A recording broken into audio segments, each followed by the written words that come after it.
So the Yellow Bike Project started at this other nonprofit that existed in the it still exists in Boston, but it doesn't exist in Austin anymore. It's called Bikes Not Bombs. And that organization started in the early 1980s as a response to the proxy war in Nicaragua that the Reagan administration was administering.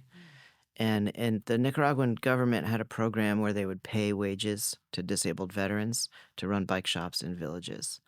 And this organization started in Boston and spread throughout the country in the 80s to gather bikes up and put them in shipping containers and send them to Nicaragua to get people there on bikes.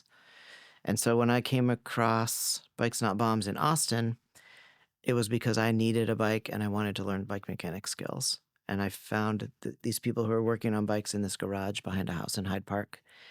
And historically, they had been shipping bikes to Nicaragua, but in the early 90s, this is some real deep I like the information. history. Yeah. In the early 90s, there was an election in Nicaragua, and the Sandinista government was voted out, and a pro-America government was voted in, and so the proxy war ended, but at the same time, the connections to the village bike shops also ended. So the Austin version of Bikes Not Bombs was just stacking up bikes. They had like a monthly sale at Wheatsville of used bikes, but they didn't really have a powerful mission